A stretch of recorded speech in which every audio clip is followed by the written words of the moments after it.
As she faced her fifth grade class on the first day of school, she told them something that wasn't entirely true. Like many teachers, she claimed to love all her students equally.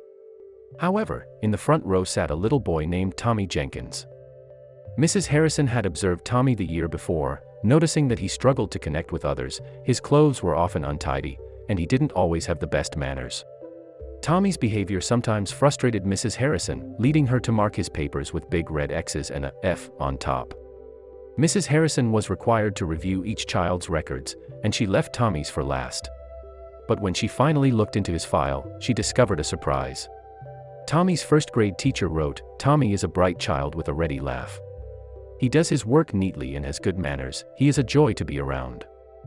His second-grade teacher wrote, "Tommy is an excellent student, well-liked by his classmates, but he is troubled because his mother has a terminal illness, and life at home must be a struggle." His third-grade teacher wrote, "His mother's death has been hard on him. He tries to do his best, but his father doesn't show much interest, and his home life will soon affect him if some steps aren't taken." Tommy's fourth-grade teacher wrote, "Tommy is withdrawn and doesn't show much interest in school. He doesn't have many friends, and he sometimes sleeps in class." Mrs. Harrison realized her mistake and felt ashamed.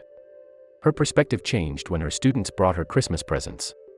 Tommy's gift, though clumsily wrapped, held a rhinestone bracelet with some stones missing and a bottle of perfume. Mrs. Harrison opened it amidst the laughter of some children, but she stifled their giggles, saying how pretty the bracelet was and putting it on. Tommy stayed after school that day to say, "Mrs. Harrison, today you smelled just like my mom used to." After the children left, she cried for an hour. That day, she decided to teach more than just subjects. She paid special attention to Tommy, and as she encouraged him, he blossomed.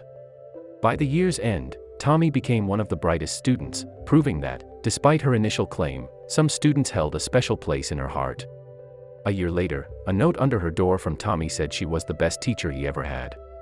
6 years passed before another note arrived, telling her that Tommy graduated high school, third in his class, and she was still the best teacher in his life.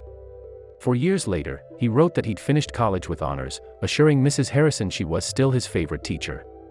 His name was a little longer now, Thomas F. Jenkins, ESQ.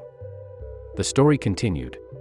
Tommy wrote that he met someone, was getting married, and wondered if Mrs. Harrison would sit at the wedding in the spot usually reserved for the mother of the groom.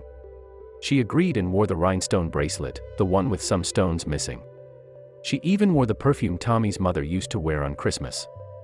They hugged at the wedding, and Thomas F. Jenkins, ESQ, whispered, "Thank you, Mrs. Harrison, for believing in me. Thank you for making me feel important and showing me I could make a difference." Mrs. Harrison, with tears in her eyes, whispered back, "Tommy, you have it all wrong. You were the one who taught me that I could make a difference. I didn't know how to teach until I met you."